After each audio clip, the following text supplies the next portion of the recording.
Goa Organics వారి skin care, hair care, wellness products కోసం AP, తెలంగాణలో డిస్ట్రిబ్యూటర్లు కావాలను వివరాలకు స్క్రీన్ పైన ఉన్న నెంబర్కి కాల్ చేయండి. ఏపీలో రాజకీయ హీట్ నడుస్తుంది. నేతల మధ్య ఆరోపణలు, ప్రత్యారోపణలతో రాజకీయం వేడెక్కింది. ఆరోపణల వరకు సరే కానీ గుర్తు తెలియని కొందరు వ్యక్తులు నేతలపై రాళ్లతో దాడికి దిగడం ప్రస్తుతం ఆందోళన కలిగిస్తుంది.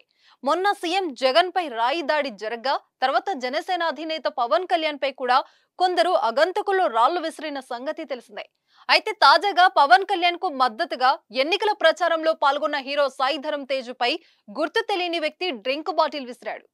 ఈ ఘటన కాకినాడలోని పిఠాపురం నియోజకవర్గం తాటిపర్తిలో చోటు చేసుకుంది.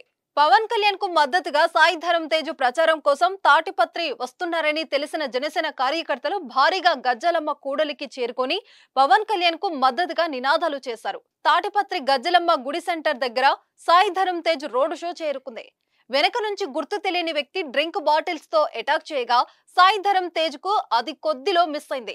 ప్రచారంలో పాల్గొన్న నల్లల శ్రీధర్ అనే కార్యకర్తకు తగిలి తీవ్ర గాయమైంది. క్షతగాత్రుడిని వెంటనే హాస్పిటల్ కు తరలించారు. ఈ ఘటనతో అధికారులు, పోలీసులు ఒక్కసారిగా అప్రమత్తమయ్యారు. నిందితుని గుర్తించే పనిలో నిమగ్నమయ్యారు. అంతకుముందు తాటిపత్రి కూడలిలో మాట్లాడి చిన్న జగ్గంపేట వెళ్తున్న సమయంలో కొందరు వ్యక్తులు కవ్వింపు చర్యలకు పాల్పడ్డారు. అక్కడ టపాసులు కాల్చారు. దీంతో అక్కడ కొంతమేర ఉద్రిక్తత వాతావరణం నెలకొంది. ఈ దాడిని జనసేన అధినేత పవన్ కళ్యాణ్ తీవ్రంగా ఖండించారు. ఈ దాడి గుర్తించి తెలుసుకున్న టీడీపీ, వైసీపీ నేతలు గాయపడిన వ్యక్తిని పరామర్శించారు.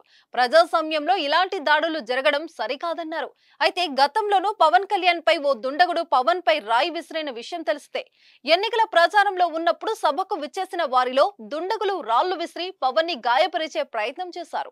సుమన్ టీవీలో మీ పర్సనల్ అండ్ బిజినెస్ ప్రమోషన్స్ కోసం కింది నెంబర్కి కాంటాక్ట్ చేయండి.